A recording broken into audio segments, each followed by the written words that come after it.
अस्सलाम वालेकुम एवरीवन, मैं हूं मोहम्मद तलहा और आप लोग देख रहे हैं तलहास फेस एकेडमी। आज के इस वीडियो लेक्चर के अंदर हम लोग मैट्रिक क्लास का 9th लेक्चर कवर कर रहे हैं, जिसमें हमारा chapter number 4 motion and force continue है। और लास्ट जैसे कि हमने कवर किए थे न्यूटन लॉस, तो अब उन्हीं को अप्लाई करने का टाइम है। और हम लोग कवर करने वाले बड़ा ही इंपॉर्टेंट टॉपिक, और वो है टेंशन इन द स्ट्रिंग और उसके दोनों केसेस।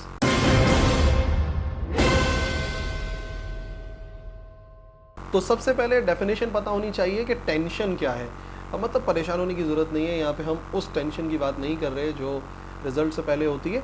इसमें हम बात करने वाले हैं टेंशन इन द स्ट्रिंग, यानी कि किसी भी इलास्टिक मटेरियल में, for example rope, string, spring, इसमें टेंशन कैसे प्रोड्यूस होती है। तो कंसिडर करो कि एक ऑब्जेक्ट है जो कि रस्सी की मदद से लटका हुआ है, उसको हमने हैंग किया हुआ है। तो जो उस ऑब्जेक्ट का वेट है वो एक्ट करेगा डाउनवर्ड, लेकिन नतीजे में वो जो रस्सी है, वो जो स्ट्रिंग है, वो एक रिएक्शन फोर्स अप्लाई करेगी इन द अपवर्ड डायरेक्शन, और वही फोर्स कहलाती है टेंशन। यानी कि जाहिर सी बात है, अब किसी भी मटेरियल पर जो कि इलास्टिक मटेरियल है, फोर्स अप्लाई करोगे तो उसका कुछ ना कुछ तो रिएक्शन होगा। अगर हम स्प्रिंग को खींचेंगे तो स्प्रिंग एक अगेंस्ट फोर्स अप्लाई करेगा, रोप को खींचेंगे, स्ट्रिंग को खींचेंगे तो वो एक अगेंस्ट फोर्स अप्लाई करेगी, और वही फोर्स कहलाती है टेंशन।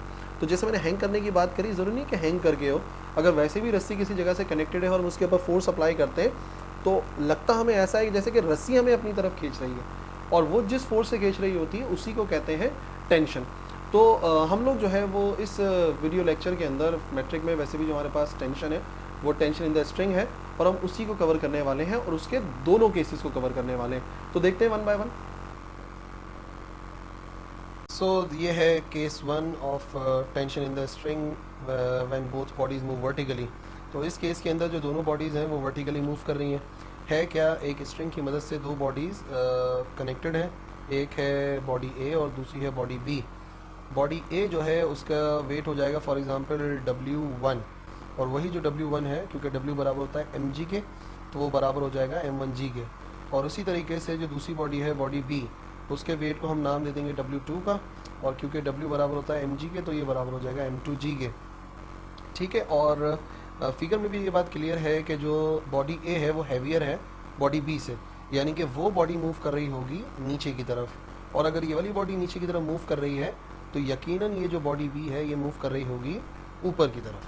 ठीक है। तो हम दो चीज़ें फाइंड करनी है हमें, एक्सेलरेशन और टेंशन। तो सबसे पहले हम downward motion of body A को स्टडी करेंगे। तो जैसे कि मैंने बताया, बॉडी ए के ऊपर दो फोर्सेस अप्लाई हो रही हैं। एक है वेट जो कि एक्ट कर रहा है डाउनवर्ड, यानी कि W1, जो कि हमने बराबर कहा है m1g के।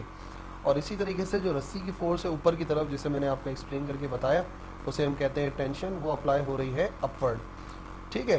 तो बात ये है कि अगर ये बॉडी नीचे मूव कर रही है, जैसे कि हमें नज़र आया, तो उसके मुताबिक ये बात कंफर्म है कि वेट ज़्यादा और टेंशन कम। ठीक है ना। अगर टेंशन ज़्यादा होती तो बॉडी ऊपर की तरफ मूव करती, दोनों बराबर होते तो मूव ही नहीं करती, और अगर नीचे की तरफ मूव कर रही है तो इसका मतलब वेट ज़्यादा और टेंशन जो है वो कम होगी। तो अगर मैं नेट फोर्स मालूम करना चाहता हूँ जिसकी वजह से बॉडी मूव कर रही है, तो उसके लिए क्या करेंगे, बड़ी फोर्स में से छोटी फोर्स को माइनस करेंगे, यानी कि वेट में से माइनस कर देंगे टेंशन को। तो वेट है W1 और टेंशन बराबर है T के, और फोर्स को हमने नाम दे दिया F1 का। और क्योंकि नाम F1 दिया है तो उसका जो वैल्यू है बराबर होता है ma के, तो बराबर हो जाएगा m1a के। और जो वेट है वो हमने पहले बता दिया m1g के बराबर है, minus T as it is. ये हो जाएगी हमारी इक्वेशन नंबर 1, जो हमने downward motion of body A को स्टडी करा। अब क्या करते हैं कि upward motion of body B को स्टडी कर लेते हैं, जो बॉडी बी का अपवर्ड मोशन है।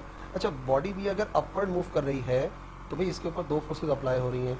एक तो है टेंशन जो कि अप्लाई हो रही है अपवर्ड डायरेक्शन में, और दूसरी फोर्स है वेट जो कि एक्ट कर रही है डाउनवर्ड डायरेक्शन में। अगर ये बॉडी ऊपर मूव कर रही है तो ये बात कंफर्म है कि टेंशन ज़्यादा और वेट कम। तो अगर मुझे नेट फोर्स मालूम करनी है तो मैं वही काम करूँगा, बड़ी फोर्स में से छोटी फोर्स को माइनस कर दूंगा, यानी कि टेंशन माइनस वेट। तो टेंशन को T से शो किया, वेट जो है वो W2 के बराबर है, और फोर्स को हमने इस मरतबा नाम दे दिया F2। तो F2 बराबर होगा m2a के, टेंशन एज इट इज़, और वेट जो है वो बराबर है m2g के। एंड ये बन गई हमारी इक्वेशन नंबर 2। तो सबसे पहले हमें फाइंड करना था एक्सेलरेशन। सो एक्सेलरेशन फाइंड करने के लिए क्या करेंगे, इन दोनों इक्वेशंस को, जो कि इक्वेशन नंबर 1 और इक्वेशन नंबर 2 थी, हम कर देंगे ऐड। तो इक्वेशन नंबर 1 और 2 को अगर ऐड करेंगे तो ये आ जाएगा लेफ्ट हैंड साइड पे m1a प्लस m2a, और राइट हैंड साइड पर आ जाएगा m1g माइनस t और t माइनस m2g। तो ये जो प्लस का टी है और माइनस का टी है ये हो गया कैंसिल। यहाँ पर क्या आ गया m1a प्लस m2a और इधर बच गया m1g माइनस m2g। यहाँ से कॉमन आ गया है एक्सेलरेशन और राइट हैंड साइड से कॉमन आ जाएगा g। और क्योंकि हमें वैल्यू फाइंड करनी है एक्सेलरेशन की, तो ये जो m1 प्लस m2 लिखा है a के साथ मल्टीप्लाई में, इसको दूसरी तरफ भेजेंगे तो जाके हो जाएगा डिवाइड। तो एक्सेलरेशन का आंसर आएगा m1 minus m2 into G divided by m1 plus m2। यह है formula for acceleration in case 1। फिर टेंशन की वैल्यू फाइंड कर लेते हैं। अच्छा, टेंशन के लिए क्या करेंगे? टेंशन के लिए हम ये जो वैल्यू हमने फाइंड की थी अभी एक्सेलरेशन की, उसको पुट कर देंगे इक्वेशन नंबर 2 में। क्या थी इक्वेशन नंबर 2? इक्वेशन नंबर 2 थी m2a is equal to t minus m2g। ये जो एक्सेलरेशन है उसकी जगह पर हमने एक्सेलरेशन की वैल्यू पुट कर दी। ये रही एक्सेलरेशन की वैल्यू, हमने पुट कर दिया।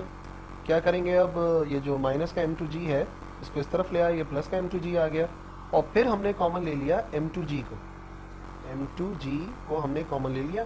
तो यहाँ पे क्या बचा? m1 माइनस m2, यहाँ पे बचा m1 प्लस m2 और यहाँ पे सब कुछ कॉमन आ गया तो 1 बच गया। नेक्स्ट स्टेप ये है कि हमने एलसीएम लिया, ये पूरी वैल्यू 1 के साथ जाकर हुई मल्टीप्लाई, ये हो गया m1 प्लस m2, यहाँ पे लिखा हुआ नजर आ रहा है और यहाँ पे m1 माइनस m2 पहले से मौजूद है। तो क्या कैंसिल हुआ? माइनस का m2 प्लस का m2 कैंसिल हो गया। m1 प्लस m1 कितने हो गए? 2m1। तो फाइनल आंसर क्या आएगा? 2m1 m2g divided by m1 plus m2। Okay, अब देख लेते हैं case 2 when one object move vertically and other moves on a horizontal surface. अब जो एक बॉडी है, फॉर एग्जांपल बॉडी ए, वो मूव कर रही है वर्टिकली और वो एक रस्सी से जुड़ी हुई है जो कि पास हो रही है पुली पर से, और दूसरा जो ऑब्जेक्ट है बॉडी बी वो रखी हुई है हॉरिजॉन्टल फ्रिक्शनलेस सरफेस के ऊपर। अब यहाँ पर जो फोर्सेज हैं उनको देख लो। सबसे पहले मास m1 है तो वेट w1 है जो डाउनवर्ड एक्ट करेगा। रस्सी इसको खींच सकती है ऊपर की तरफ तो टेंशन की डायरेक्शन हो जाएगी अपवर्ड। इस ऑब्जेक्ट को रस्सी खींच सकती है राइट साइड पर तो टेंशन की डायरेक्शन होगी राइट साइड पर। इसका वेट हमेशा डाउनवर्ड एक्ट कर रहा होता है तो ये आ गया डाउनवर्ड w2। और एक एक्स्ट्रा फोर्स है इस केस में क्योंकि हमने उसको हॉरिजॉन्टल सरफेस पे रखा है, वो है उस सरफेस का नॉर्मल रिएक्शन जो कि एक्ट करेगा इन द अपवर्ड डायरेक्शन। तो दोनों तरफ टेंशन भी है, वेट भी है और नई फोर्स जो है वो है नॉर्मल रिएक्शन जो कि अप्लाई हो रही होगी अपवर्ड डायरेक्शन में। बिल्कुल उसी तरह से स्टडी करेंगे। अच्छा, हो क्या रहा होगा? ये बॉडी मूव कर रही होगी नीचे की तरफ और ये वाली बॉडी मूव कर रही होगी राइट साइड पर, क्योंकि ऐसा तो मुमकिन नहीं है कि ये वाली बॉडी अपने आप ऊपर चली जाए और ये वाली जो है वो लेफ्ट साइड पर जाए। तो जो हो सकता है पॉसिबिलिटी वो ये है कि m1 मूव करेगा डाउनवर्ड और m2 मूव करेगा राइटवर्ड। दोबारा से हमने downward motion of body A को स्टडी करा तो दो फोर्सेज एक्ट कर रही हैं, एक है w1 जो कि डाउनवर्ड है और एक है टेंशन जो कि अपवर्ड है। तो मैंने बताया बड़ी फोर्स में छोटी फोर्स को माइनस करना पड़ेगा क्योंकि बॉडी मूव कर रही है डाउनवर्ड, तो इसका मतलब वेट ज़्यादा और टेंशन कम। तो बड़ी फोर्स में से छोटी फोर्स को माइनस करेंगे w1 माइनस टी, और वेट को हमें पता है w is equal to mg होता है, तो पहली बॉडी का है तो m1g हो जाएगा और फोर्स को हमने f1 का नाम दिया है वो हो जाएगी m1a।